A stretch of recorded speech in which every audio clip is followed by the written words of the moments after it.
In today's show, Summer League Game 4, we'll talk the young Hansen experience and James Bouknight going nuts, plus some stray thoughts on the Damian Lillard return. Welcome to Locked On Blazers. Let's get into it.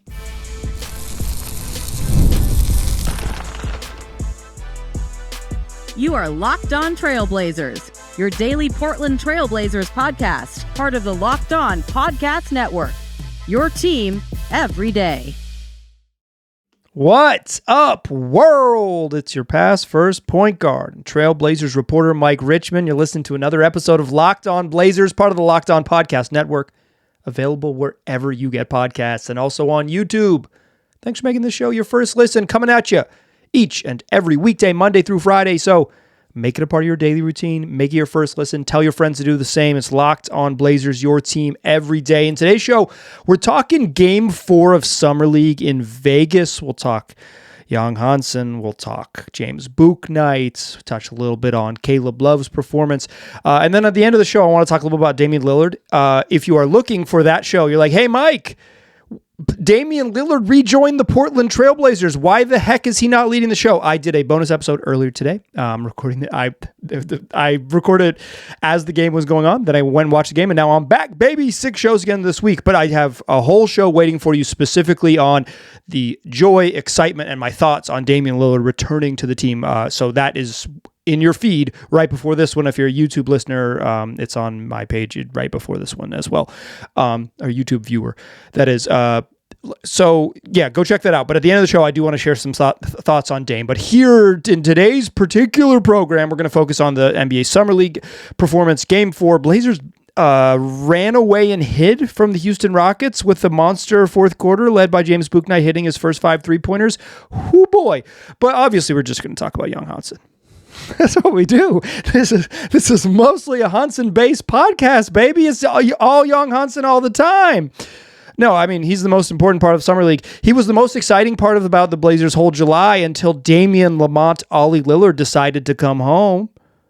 Until Portland's lost son decided to rejoin us in the Pacific Northwest. I guess he already lives here, but he decided to work here too. So let's talk Hansen. This wasn't a particularly good game for him. I don't think he played well. In fact, I think this is probably his worst performance of Summer League. And with that said, he finished with 8 points, 8 boards, 5 assists, and 3 blocks. Dude didn't even play that well, and he had 8, 5, and 3 in 22 minutes, 20 minutes and 50 seconds. He also turned the ball over 4 times. I thought he started really rough, and that kind of set the tone for a bad game for him. Bad is probably an overstatement. I think this was his worst game thus far, just in terms of number of mistakes, level of oof mistakes, and production. He had a decent post move early, got himself, got inside, got all the way to the middle of the paint, and just left a post hook short. It's like, bummer. It was a good move. Then he got beat running back in transition, just like the Rockets center just sprinted down the floor and got a dunk, and Hansen couldn't stay with him. I don't think that's what matters the most in transition. You'll hear NBA coaches talk about it all the time. Is your first 3 steps. If your first 3 steps you're not sprinting, it doesn't matter. The other dude just had the better first 3 steps than Hansen did. He was deeper in the paint. He had a turnover and a behind the back dribble. He's handling at the top of the key, tries to go behind his back, kind of loses it, leads to a run out. There's a play in the first quarter on defense where he got in the corner and he tried to close out on someone. The dude just went right around him to the rim, and then he was in the post again, and he got stripped in the post on a little double team. That was all in the first 6 minutes of the game. And even during that 6-minute stretch where it was ugh, he's having a bad day, he did have 2 assists. Both of them were of the sort of basic dribble handoff variety, but still, it's he's involved in the action on offense. They're running still a bunch of that stuff where he's at the top of the key running dribble handoffs. He did have a play early where he got the ball and was dribbling across midcourt and made a sick off the dribble no look pass from in between half court and the 3-point line, maybe 32 feet from the rim, 35 feet from the rim, where he threw it kind of a look away, no look pass off the bounce inside, but they blew the play dead because there was a clock malfunction. And then so it's like dead ball, side out of bounds, Blazers get it back. And then he freaking turns the ball over on the next possession, trying to thread a needle inside. Like they stole what was going to be like just an awesome pass. And I think that's the sort of important, it's not the most important thing is not that he did a good thing and they took it away from him. I think this is just a reminder for those who will box score scout 2 months from now and look back like, what do you even do in Summer League? Oh, we had that game where he had 4 turnovers and 3 assists. Sure, yeah, he did. Like the box score is a factual document to some extent, but these games are so weird and sloppy sometimes that if you're really judging a player's like potential, the box score's so deeply meaningless. It's so deeply meaningless. That play in and of itself, that's one of those plays where it's like, it makes the notebook immediately. How many 7-footers can do that? And that was in the midst of kind of a crappy start to the game, like kind of a struggle bus start to the game, and he throws a pass like that. And it's like, I'll share my thoughts. I'll share my sort of overarching thoughts here in a moment. But, I think there were some things he struggled with in this game. He was way short on a trail 3 in the first half. He's trailing behind the play. They kick it to him at the top of the key. He kind of does like a shuffle step, jumps, like a jump stop shuffle step to like catch his feet, get his base under him. Okay, I'm going to take a great shot. Brick. Way short. Start of the second half, there was a play, he caught it in the post, and he just couldn't get around his defender in the post. Just not strong enough, not quick enough, the combination of those things to get around him. But like, then there was a moment in the third quarter where he got the ball at the top of the key, and he spun past his defender, and then he did a little Euro 1-2 sidestep to the paint, brought it all the way up to the cup with his dominant hand, and got absolutely swatted. The play was so sick, though, for like how many dudes his size can make that play. And then you, as Corey Brewer, I believe, once said, got to the rim and ran out of talent. It's those type of things where that's a miss and that's a block shot, but there's some stuff there, and that's kind of that's how I feel about him. I don't think this was a good game, and I'm not even trying to sell you on it being a good game, but I think there's enough stuff that he does well. And there was enough things that he did well in this game that I don't think he was doing well earlier last week. They've been in Vegas for a week. It's like, I think we've seen him add some layers, steps, parts to his game that weren't there to make me feel like, this isn't a perfect player. This isn't a guaranteed blah, blah, blah, blah, blah. But it is someone who has such intriguing skills and is someone who I have watched add more variety to his game, which shows a level of either, comfort and maturity in terms of like, I know what I can do. I'm going to try something else. I'm listening to the coaches. I'm going to try something else. I like that. I want to talk about what I saw him do well, even in things that were failures for the Blazers and quite frankly, failures for Hansen as well in this game. Join me in that second segment. We will do just that. First, though, let's talk about Gametime. It's the place for last-minute tickets. If you want to go to a sporting event, but you didn't think of it till day of, Gametime is going to help you. Look, you've all been there. You're logging on early to get concert tickets and hoping that they go on sale and refreshing the page, only to lose your spot for a show you've been dying to see. Like, it's not just sporting events, but with Gametime, live music should be about making memories, not dealing with the stress of ticket shopping.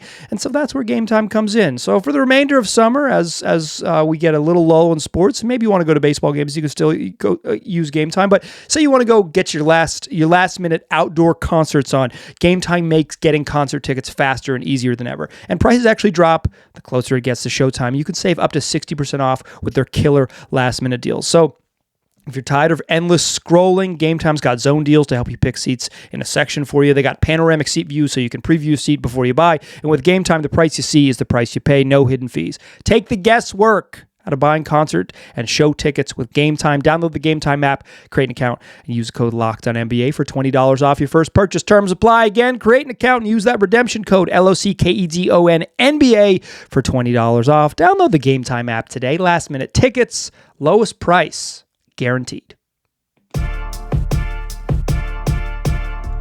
All right. So I mentioned this wasn't a particularly good young Hansen performance. My guy struggled a little bit. He did. But I think there were some moments here. There were some actions and activity here that we just didn't see early in Summer League. I mentioned in his first game, he almost exclusively operated at the top of the key. Very, very little action inside the paint, right? And then in game 2, he was a little more active inside the paint, but he struggled here. And I don't think in Summer League he showed us, like, he has skills to, like, the skill level to score inside. It's just adapting to the speed and the strength of this level of competition. And certainly at Summer League, I think young Hansen has shown us that that is going to be a part of his development. And I think in his interviews, shout out to Chris Liu, his translator, through his translator, he's admitted as much, right? That is going to be getting his conditioning right and getting stronger is going to be a big part of him developing as a player.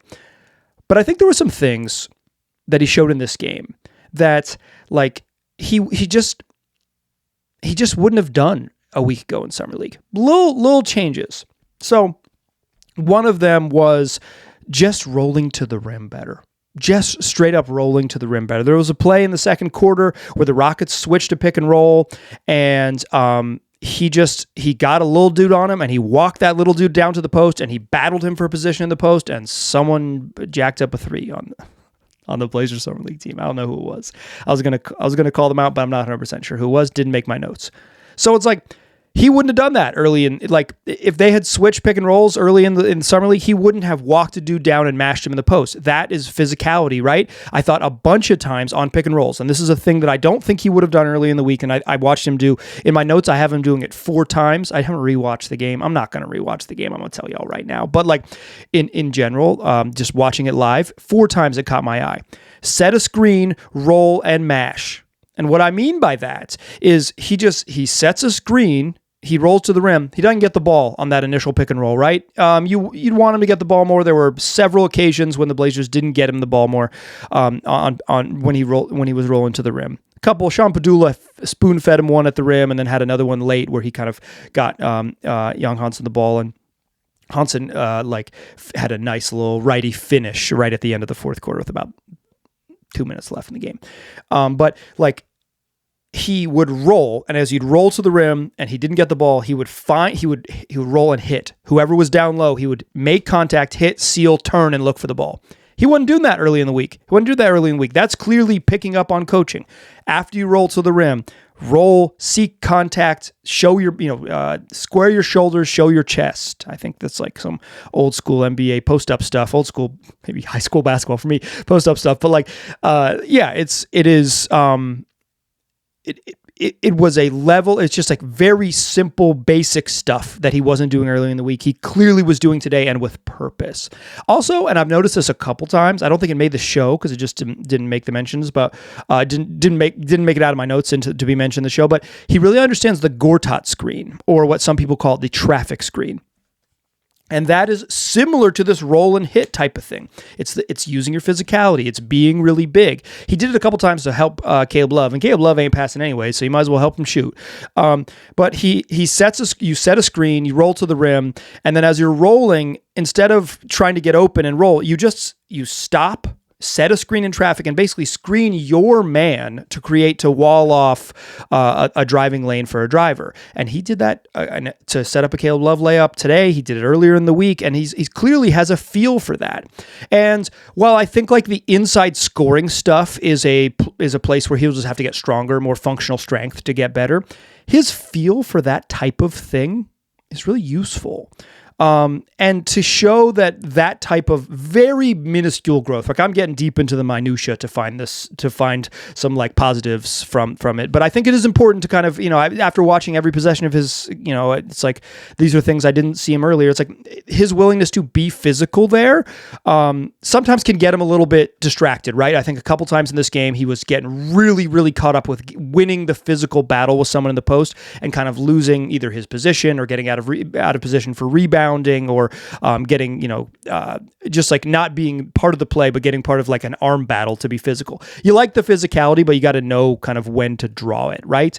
But that Gortat screen, that traffic screen is really useful because it's just a simple thing that even if you don't have good hands and you're not going to be able to catch in the post, and maybe you don't have maybe not going to be like an above the rim finisher or whatever. That's just a little way you can roll to the rim.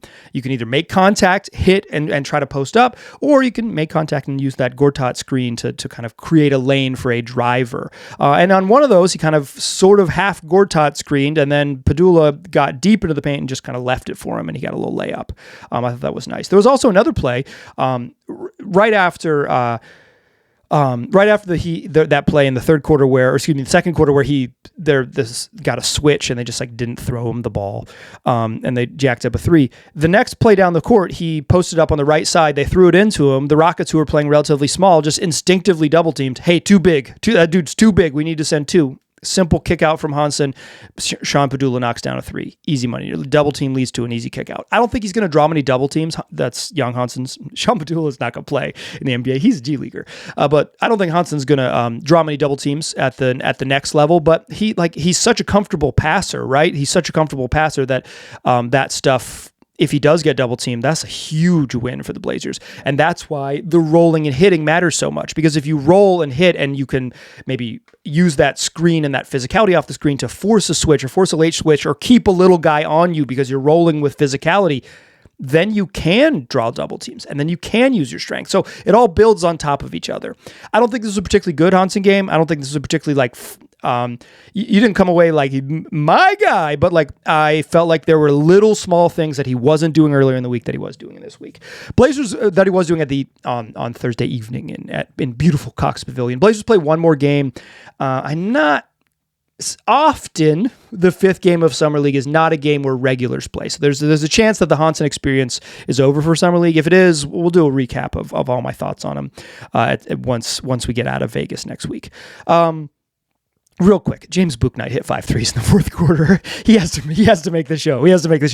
Bouknight was, a former high first round pick of the Charlotte Hornets, never a good sign, and ends up out of the organization and re-signed by the Blazers in the G League. There's some name recognition, so I think people were excited, but he wasn't like particularly awesome in the G League last year. And I think, quite frankly, Bouknight's been bad in Summer League. When I've watched him, I'm like, yeah, I'm not surprised he spent all year in the G League. He's not very good. But dude had 5 threes in the fourth quarter. He had 20 points in the fourth quarter. The Rockets scored 18. The Blazers 35-18 they were up 2 heading into the fourth. They blew the game open behind Bouknight hitting first 5 threes over the first 6 minutes of the quarter. Dude was cooking. 5 of 3, 6 of 8 from the floor. So hit a 2-pointer. But hilariously, he missed 2 free throws in the fourth quarter. Dude hit 5 of 6 from 3 and missed 2 free throws in the fourth quarter. Would have had 22 if he had made both of them. He was really good. In the grand scheme, largely meaningless for his future. I think he'll be back on the remix and and who will work his way to get another shot in the league. But certainly he has not performed at a level where you think he's going to be a player for the Blazers. I have some stray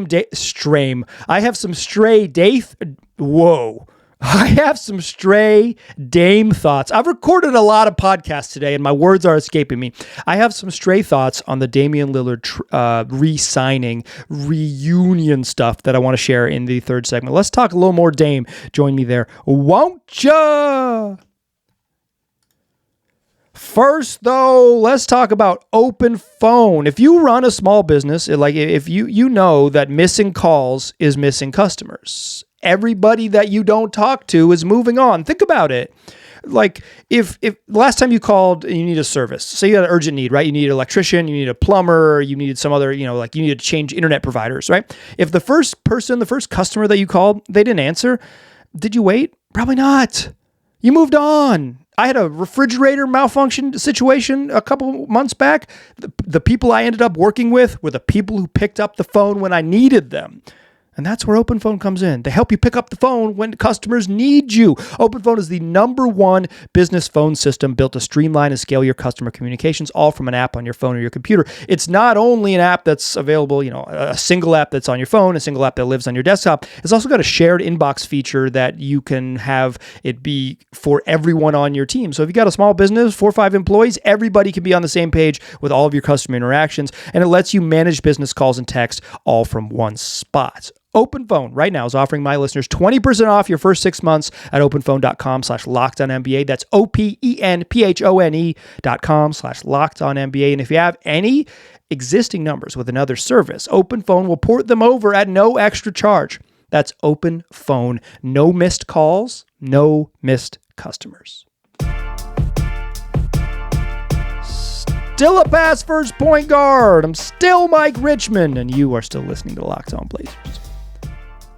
As I mentioned at the top of the show, if you're looking for my Damian Lillard content, the King hath returned. It's in your feed right before this one. I did a whole show on Dame. Little bonus episode for you recorded on a Thursday afternoon. Now it's Thursday evening. It's been 3 hours or something like that. I have some stray thoughts. One is that the Blazers almost certainly have to sign another player. I mentioned in that show that while I hadn't seen the numbers, my assumption was that they would have space to sign a minimum contract. And based on my number crunching, I haven't seen it specifically reported what Damian Lillard's salary will be, but based on the 3 for 42 as reported by ESPN, my assumption is that it's the full mid-level starting salary for this year, which is $14.1 million. So plugging in Dame at that money, it's pretty good money for someone already making $50 million from someone else. If you plug in that money, the Blazers would have about $3.8 million below the tax line. They're not going to be a tax team this year. Don't get it twisted. They're obviously not going to pay the tax with this team at this stage. If they're good, they'll end up paying the tax because you've got to pay the tax to compete. But it's important for repeater tax reasons and yada, yada, yada to kind of don't start the clock until you're truly competitive. But any minimum salary, regardless of how many years someone has been in the league, is only $2.3 million against the cap. So the Blazers will have wiggle room below the tax line to easily sign another minimum contract. And they just need it because they need to carry 14. Like they still need another point guard, even with Dame on the roster. That is assuming Dame plays somewhere between 0 and the 15 games this year. I don't think there's any upside into him playing basketball this year. That's my other thought on this. I have a couple more. But I just, I know that you, dear listener, might be itching to see Damian Lillard play. And I think that's cool. I think enjoying Damian Lillard is your right and probably the way to do things as a Trailblazers fan. You can do things however you want. But even if you're itching to see him, he shouldn't play this year. There is no reason now with the situation he has with his contract, right? The Blazers, it's not like they signed him. It's not like he signed to a 1+1, like a 1 year with a player option for a second year with a contender, right? And it's really important for him to get back in March and so he can be ready for April and May. It's the Blazers, if everything breaks right, will be a competitive play-in team, right? I mean, I guess there's a world where they're slightly better than that, but I think realistically, you're talking a team that finishes somewhere in the 7 to 10 range, if not below that, right? But if things go well, 7 to 10. That's everybody hits their stride, yada, yada, yada, right? I think some of you were they could finish 4th in the West, and that's fine. If they do, that changes the calculation. But there's no reason for Dame to push back this year and play. There's no reason for him to play. There's just no upside. And because of the way the Blazers have the contract set up, I think they have to know that too. This is a gap year for Dame. This is a year about getting healthy because you hope Damian Lillard is Damian Lillard, right? Obviously he's going to be a 36-year-old regardless, but you hope that he can have as much time as he possibly needs to recover from an Achilles tear that he sustained at 34, get his body right, get his mind right, and then come back and try to light the world on fire at 36 as the starting point guard of the 26-27 Portland Trailblazers. That's what you want. And any rush to get back early to sort of prove something or be something it just, to me, it would just put too much at risk. I see very little upside other than the heart wants what the heart wants, and the heart wants to see Dame play. There's very little upside in him playing basketball this year. I am against it to some extent. So I still think that they need a point guard. I still think they need point guard depth. I think they need another dude who can dribble. And I think with the minimum contract space, that would be important to add. I also want to share a story from a listener. Listeners send me emails all the time.